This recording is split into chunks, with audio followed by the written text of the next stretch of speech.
Hello friends, मैं हूं आदर्श और आज के ये प्रॉब्लम सॉल्विंग वीडियो में मैं 3 क्वेश्चन लेके आया हूं, जिनमें से पहला क्वेश्चन नीट 2016 का है। नीट 2019 और 2018 में कोई भी पोटेंशियोमीटर रिलेटेड प्रॉब्लम नहीं था। नीट 2017 में एक कॉन्सेप्चुअल क्वेश्चन आया था पोटेंशियोमीटर के ऊपर, जो कि एक न्यूमेरिकल नहीं था, इसलिए मैंने उसको पिकअप नहीं किया है। और फाइनली नीट 2016 में मुझे एक न्यूमेरिकल क्वेश्चन मिला जो मैं लेके आया हूँ। और चलिए क्वेश्चन शुरू करते हैं। ये क्वेश्चन में बोला है कि potentiometer wire is 100 centimetre long. मतलब पोटेंशियोमीटर वायर क्या है? ए बी जो वायर है, ये वायर को हम पोटेंशियोमीटर वायर बोलते हैं और इसका लेंथ दे रखा है 100 सेंटीमीटर। इसका लेंथ दिया है 100 centimetre. And a constant potential difference is maintained across it. ये वाला जो स्टेटमेंट है, constant potential difference is maintained across it, ये वाला टर्म को मैं फिलहाल के लिए एक्सप्लेन नहीं करूंगा, थोड़ा देर बाद मैं इसको एक्सप्लेन करूंगा, तो अभी के लिए इसको रहन देते हैं। उसके बाद बोला है कि two cells are connected in series, first to support one another and then in opposite direction. तो दो सेल ऐसे थे, ये बोला है कि दो सेल ऐसे थे जिनको सीरीज में कनेक्ट किया गया है, जिनको सीरीज में कनेक्ट किया गया है first to support one another and then in opposite direction. मतलब पहले ऐसे कनेक्ट किया गया ताकि वो दोनों अपने आप को सपोर्ट कर रहे हैं, फिर उनको अपोजिट डायरेक्शन में कनेक्ट किया गया। ये दोनों का मतलब क्या है, मतलब सपोर्ट वन अनदर का मतलब क्या है और अपोजिट डायरेक्शन का मतलब क्या है, ये समझाता हूँ मैं।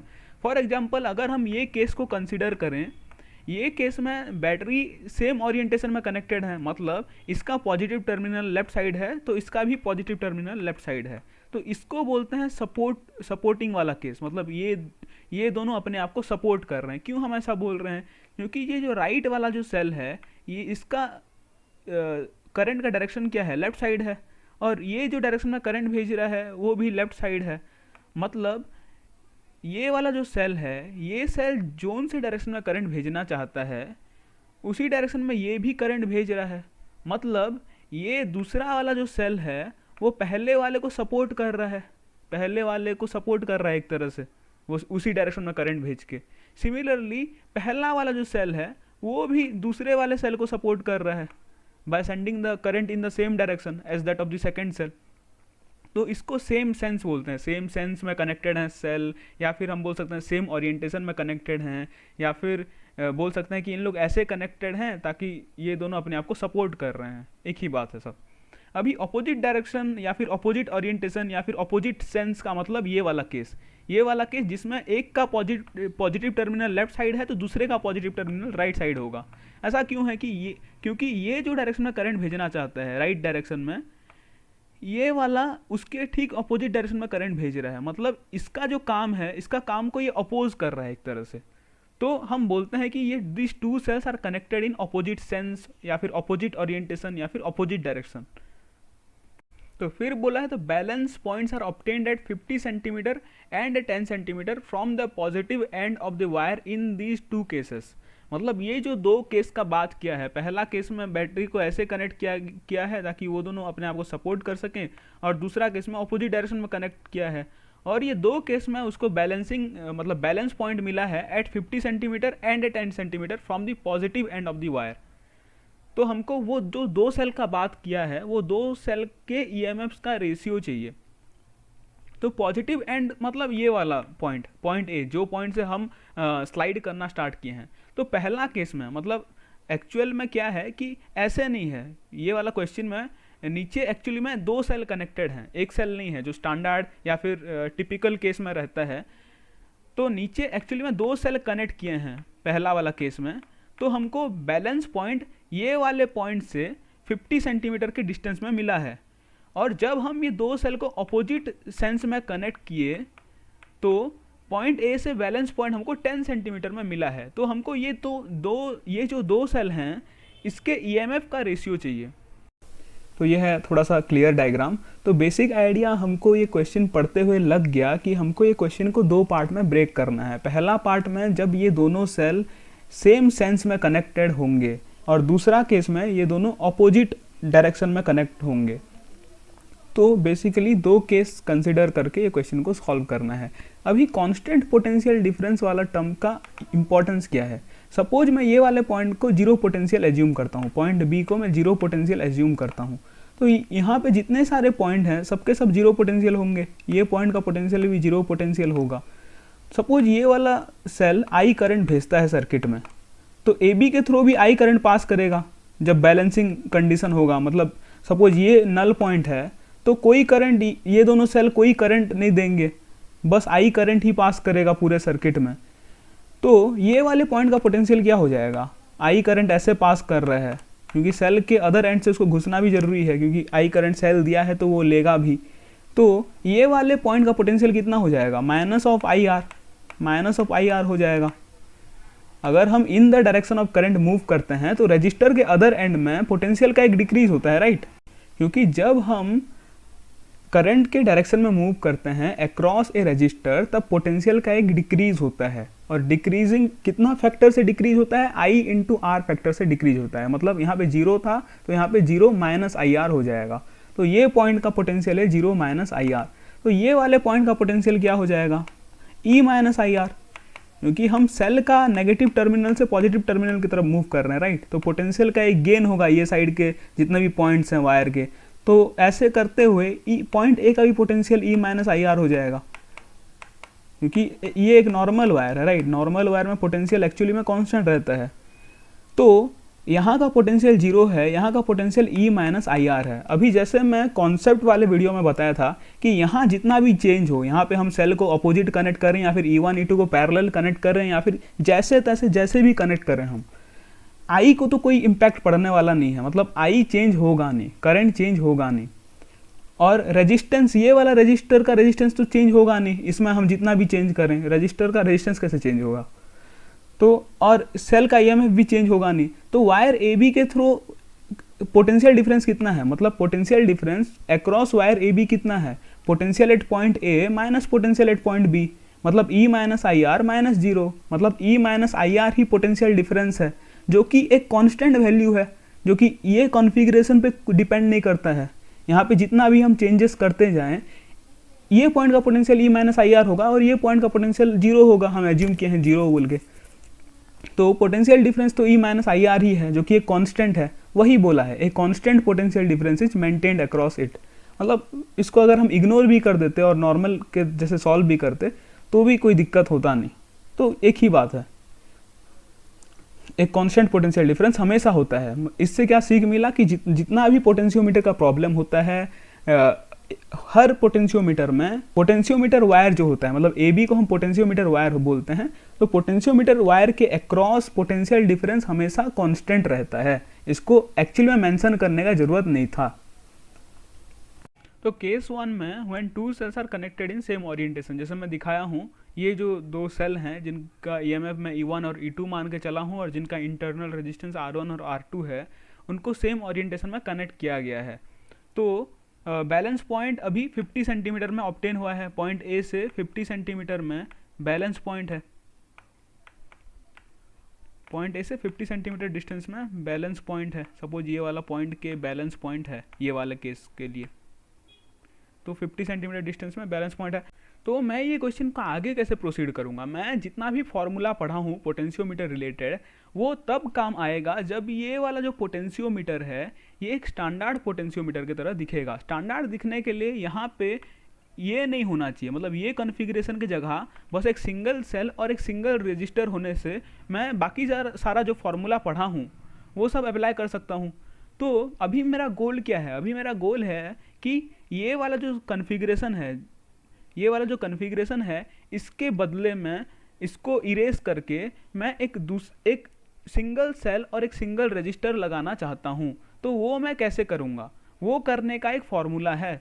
तो अगर ये पॉइंट को मैं पॉइंट जी बोलता हूँ और ये पॉइंट को पॉइंट एच बोलता हूँ, तो जी और एच के बीच में कुछ ऐसा है, तो जी और एच के बीच में कुछ ऐसा है जिसको मैं कुछ ऐसा फॉर्म में कन्वर्ट करना चाहता हूँ। मतलब मैं ये दो सेल और ये दो रजिस्टर को इरेज करके एक सिंगल सेल और एक सिंगल रजिस्टर लगाना चाहता हूँ जी और एच के बीच में। और वो जो सिंगल सेल है उसका ईएमएफ ई इक्विवेलेंट होगा और सिंगल रजिस्टर या फिर जो सिंगल इंटरनल रजिस्टर है ये ई इक्विवेलेंट का, उसका रेजिस्टेंस आर इक्विवेलेंट है। तो ई इक्विवेलेंट का वैल्यू क्या होगा ये ऐसे वाले केस में, इसका एक फॉर्मूला है जो कि हम करंट इलेक्ट्रिसिटी चैप्टर में पढ़े हैं कि ई इक्विवेलेंट होता है E1 प्लस E2।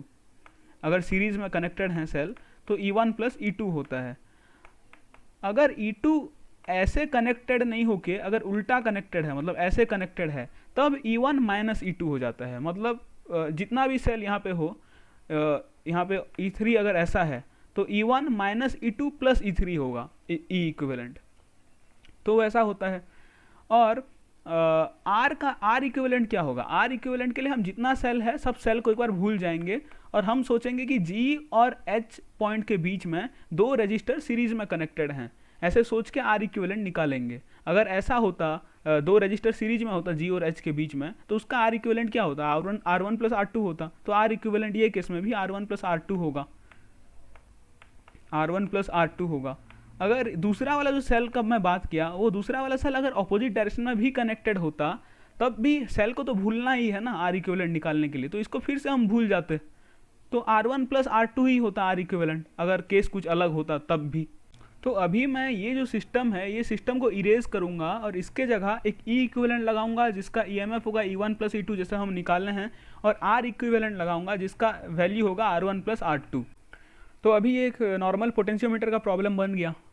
अभी स्लाइडर पॉइंट के में है, कोई भी करंट गैल्वेनोमीटर के थ्रू पास नहीं कर रहा है क्योंकि के बैलेंस पॉइंट है और बैलेंसिंग लेंथ ये केस में 50 सेंटीमीटर है। तो गैल्वेनोमीटर मतलब सॉरी पोटेंशियोमीटर का फॉर्मूला लगा के क्या बनता है? पोटेंशियोमीटर का अगर हम फॉर्मूला लगाते हैं तो हम लिख सकते हैं कि E equivalent equals to I into lambda into 50, I into lambda into 50। ये है इक्वेशन 1 जो कि केस 1 का है। सॉरी ये इक्वेशन 1 नहीं है, इसको और थोड़ा अच्छे से लिखा जा सकता है। हम ई इक्विवेलेंट की जगह E1 प्लस E2 लिख सकते हैं, क्योंकि हम निकाले थे ना ई इक्विवेलेंट E1 प्लस E2 है ये वाले केस के लिए। तो E1 plus E2 equals to I into lambda into 50 लिख सकते हैं। एक्चुअली में जितना भी एक्सप्रेशन हम देख रहे हैं पोटेंशियोमीटर वाले प्रॉब्लम में, सब में E1 प्लस E2 ई का ही रोल है। तो आर इक्विवेलेंट अगर हम नहीं भी निकालते ये वाले केस में तो भी कुछ फर्क नहीं पड़ता।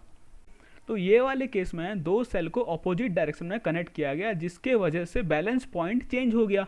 जैसे मैं पहले भी बताया हूँ कॉन्सेप्ट वाले वीडियो में कि यहाँ पे जितना भी चेंज होता है उससे किसी चीज़ में इफेक्ट नहीं आता, उससे आई में इफेक्ट नहीं आता, लामड़ा में इफेक्ट नहीं आता, उसमें बस बैलेंस पॉइंट में इफेक्ट आता है। मतलब बैलेंस पॉइंट पहले के पॉइंट में मिल रहा था, अभी के डैश पॉइंट में मिलेगा, और के डैश का डिस्टेंस पॉइंट ए से 10 सेंटीमीटर गिवन है। ये वाले केस के लिए बैलेंसिंग लेंथ 10 सेंटीमीटर है। तो अभी मैं फिर से अपना पोटेंशियोमीटर का फॉर्मूला लगा के सॉल्व करना चाहूँ तो मुझे फिर से ये जो सिस्टम है, ये जो एंटायर सिस्टम है, इसके जगह मुझे सिंगल सेल और एक सिंगल रजिस्टर लगाना पड़ेगा।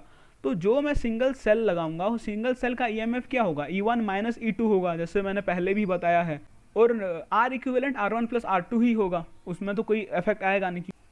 हाँ, तो अभी मैं जो रिप्लेस किया प्रीवियस दो सेल जो अपोजिट डायरेक्शन में कनेक्टेड थे, उनको एक सेल से रिप्लेस किया और एक आर इक्विवेलेंट से रिप्लेस किया। तो जो सेल से मैं रिप्लेस किया उसका EMF E1 माइनस E2 है। अभी जो ये डायग्राम है, ये डायग्राम एक नॉर्मल पोटेंशियोमीटर की तरह दिख रहा है, और स्लाइडर अभी बैलेंस पॉइंट में है फॉर दिस सेल। ये सेल का बैलेंस पॉइंट के डैश है और स्लाइडर अभी पॉइंट के डैश में है।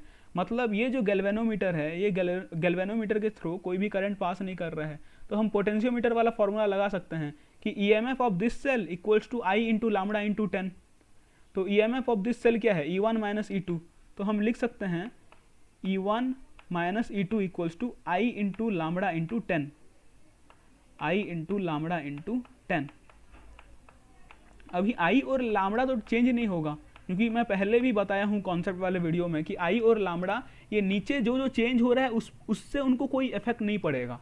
आई और लामड़ा को इफेक्ट तब पड़ेगा जब ये रजिस्टर का वैल्यू चेंज हो या फिर ये सेल का वैल्यू चेंज हो। तो अभी अगर मैं ऊपर वाला इक्वेशन और नीचे वाला इक्वेशन को डिवाइड करता हूँ तो मुझे मिलता है E1 plus E2, E1 plus E2 divided by E1 minus E2,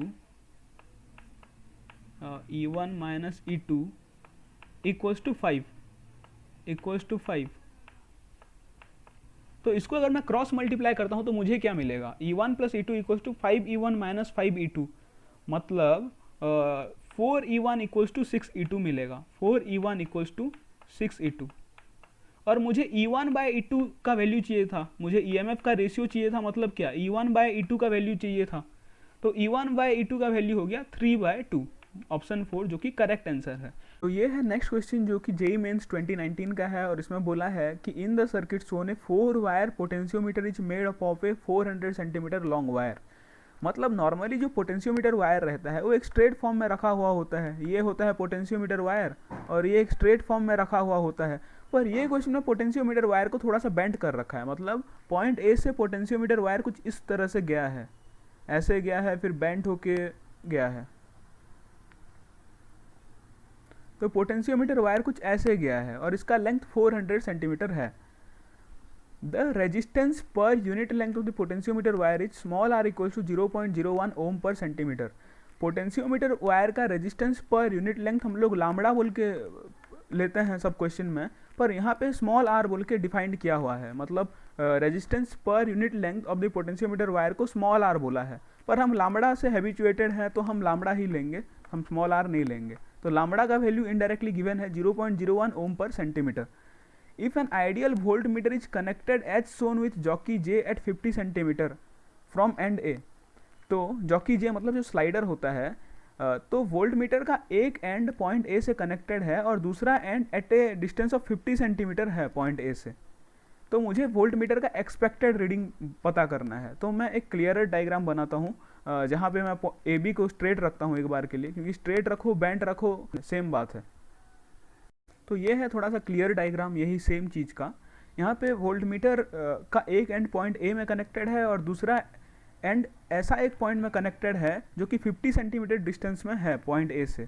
तो दूसरा एंड ऐसा एक पॉइंट में है जो कि 50 सेंटीमीटर डिस्टेंस है पॉइंट ए से।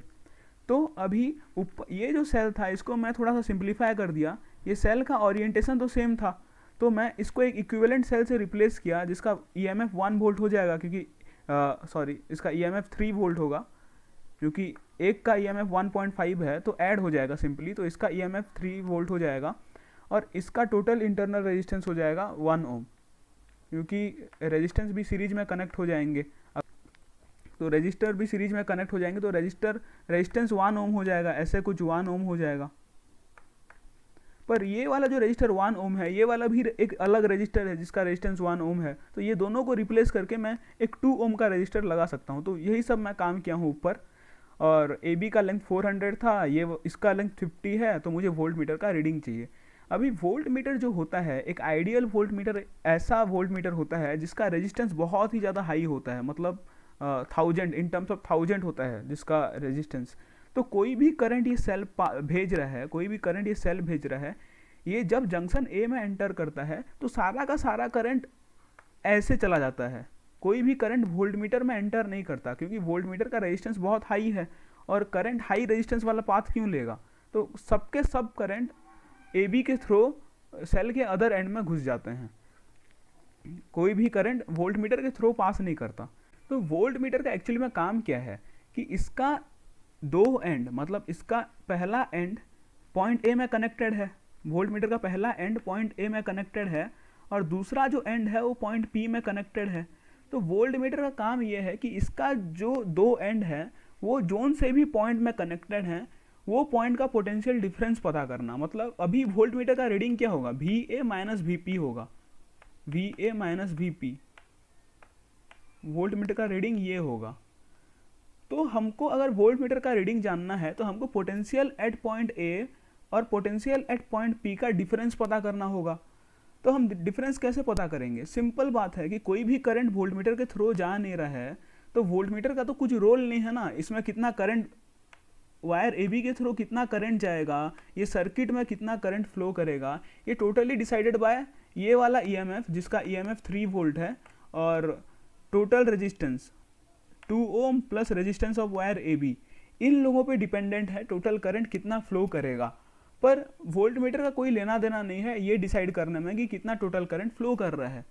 तो अभी करंट निकालने का तो दो वे है। पहला वे क्या है कि हम ये जान गए हैं कि वोल्ट मीटर का कोई लेना देना नहीं है करंट डिसाइड करने में कितना करंट फ्लो करेगा। तो अगर हमको करंट निकालना है तो हमको वोल्ट मीटर का जरूरत नहीं है, क्योंकि वो कोई रोल प्ले नहीं कर रहा है। तो हम वोल्ट मीटर को कट कर देंगे, ये वायर को ऐसे कट कर देंगे, ये वायर को ऐसे कट कर देंगे और हमको ऐसे करने पर हमको दिखेगा कि बस एक ही लूप है।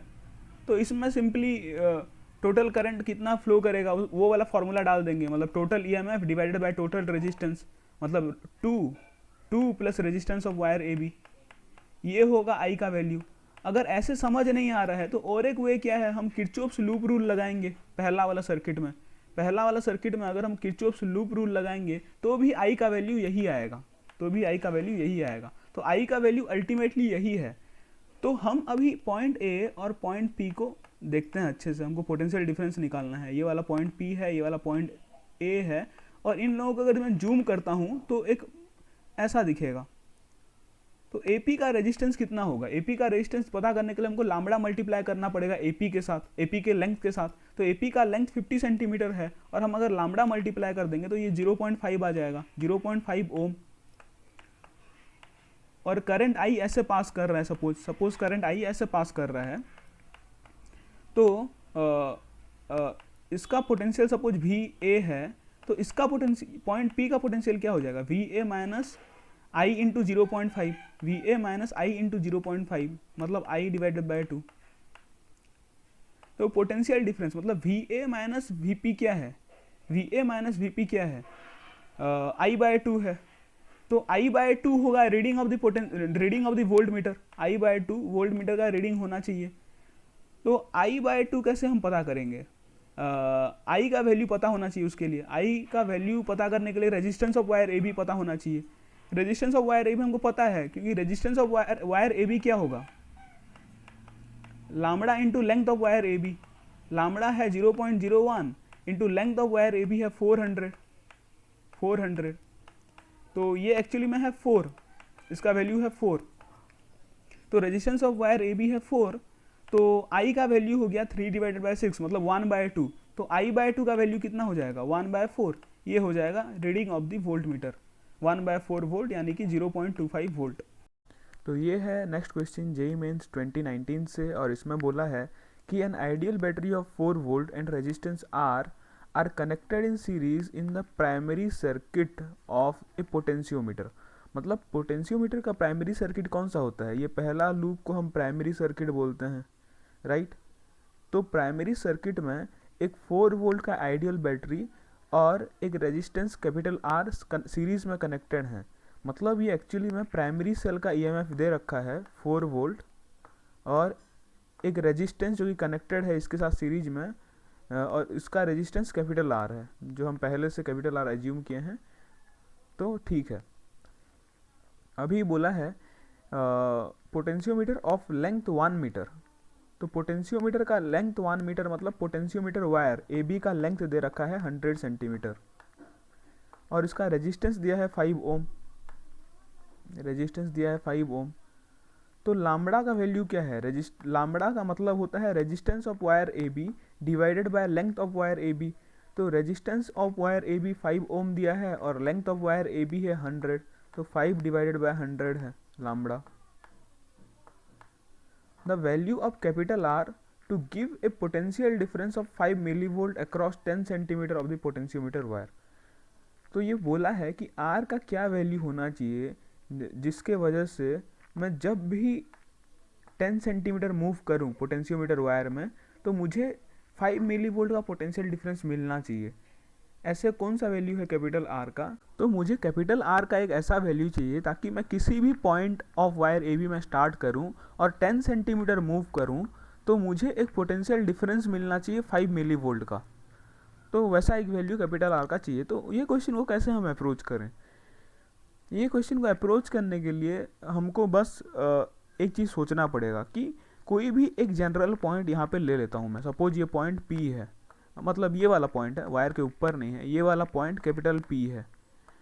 तो ये वाला पॉइंट कैपिटल P है और 10 सेंटीमीटर के बाद पॉइंट Q मिलता है मुझे सपोज। तो पॉइंट Q ये है। P और Q के बीच में एक रजिस्टर होना चाहिए क्योंकि वायर AB का एक रेजिस्टेंस है। तो PQ के बीच में जो भी रजिस्टर है जो कि यहाँ पे नहीं दिख रहा है, इसको अगर हम जूम करेंगे तो कुछ ऐसे दिखेगा, P और Q के बीच में कुछ ऐसा दिखेगा। तो ये जो रजिस्टर दिख रहा है, ये रजिस्टर का रेजिस्टेंस जानने के लिए मुझे बस इसका लेंथ चाहिए, PQ के बीच में डिस्टेंस चाहिए। तो PQ के बीच में डिस्टेंस 10 सेंटीमीटर है, तो ये रजिस्टर का रेजिस्टेंस क्या होगा? Lambda into 10। तो ये क्वेश्चन में अगर हम अच्छे से पढ़ें तो ये क्वेश्चन में सेकेंडरी सेल के बारे में कुछ नहीं बोला है। Secondary for a secondary cell balancing length is this ऐसे टाइप का ये तो क्वेश्चन है नहीं। मतलब इससे एक बात पता चलता है कि ये क्वेश्चन में सेकेंडरी सेल शायद कनेक्टेड नहीं है, मतलब इसको हम एक बार भूल जाएंगे, कोई कुछ भी कनेक्टेड नहीं है। मतलब ये एक ही लूप वाला सर्किट है, एक सर्किट है जिसमें एक ही लूप है, बस सिंपल। इसमें कुछ सेकेंडरी सेल कनेक्टेड नहीं है, क्योंकि कुछ भी नहीं बोला है, बैलेंसिंग लेंथ, बैलेंसिंग पॉइंट, ऐसे कुछ भी टर्म दिया नहीं है। इससे एक बात साफ है कि सेकेंडरी सेल कनेक्टेड नहीं है, वरना बैलेंसिंग लेंथ का बात जरूर किया होता, balancing length for a cell is this, ऐसे कुछ बोला होता, तो वैसा कुछ बोला नहीं है। तो अभी जो ये वाला डायग्राम है, इसमें आई करंट पास कर रहा है, पूरा सर्किट में आई करंट ही पास कर रहा है, cell of EMF capital I current ही भेज रहा है। तो जो आई करंट पास कर रहा है वो PQ के थ्रू भी पास कर रहा होगा, PQ के थ्रू भी आई करंट पास कर रहा होगा। तो अगर पोटेंशियल एट पॉइंट P भी है तो पोटेंशियल एट पॉइंट Q क्या होगा, V माइनस IR होता है, तो I लैम्बडा 10 होगा। तो पोटेंशियल का डिफरेंस कितना है दो पॉइंट में, यहाँ पे पोटेंशियल है कैपिटल V, यहाँ पे पोटेंशियल है V minus I into lambda into 10। तो पोटेंशियल का एक डिफरेंस कितना है, कितना पोटेंशियल का फर्क है दोनों पॉइंट में, तो I लैम्बडा इंटू 10 का पोटेंशियल डिफरेंस है। वरना हम potential at point P minus potential at point Q करके भी निकाल सकते हैं पोटेंशियल डिफरेंस। तो I into lambda into 10 potential difference है, और यहाँ पे बोला है to give a difference of 5 millivolt across 10 centimetre. तो यहाँ पे पहले से बोला है कि पोटेंशियल डिफरेंस 5 मिलीवोल्ट आना चाहिए, तो पोटेंशियल डिफरेंस 5 मिलीवोल्ट दे रखा है ऑलरेडी, तो 5 इंटू 10 टू द पावर -3। तो मुझे किसका वैल्यू चाहिए, कैपिटल R का वैल्यू चाहिए, ठीक है। तो I का वैल्यू कितना होगा, I क्या होगा, I होगा capital E divided by total resistance of this circuit. तो I का वैल्यू होगा 4 divided by resistance capital R plus resistance of wire AB, capital R plus resistance of wire AB। Lambda हम निकाले थे 5/100 into 10 करना है, तो ये 5/10 है इनडायरेक्टली, 5/10 इक्वल्स टू 5/1000, 5/1000। यहाँ रेजिस्टेंस ऑफ वायर AB भी गिवन था 5 ओम बोल के, तो उसको फिर सब्स्टिट्यूट करेंगे हम। तो यहाँ पे 5 कैंसिल हो जाएगा, 0 कैंसिल हो जाएगा, 400 equals to R plus R A B, 400 equals to R plus R A B. तो R चाहिए था और आर ए बी 5 बोल के दिया है, तो R का वैल्यू हो जाएगा 395 ओम।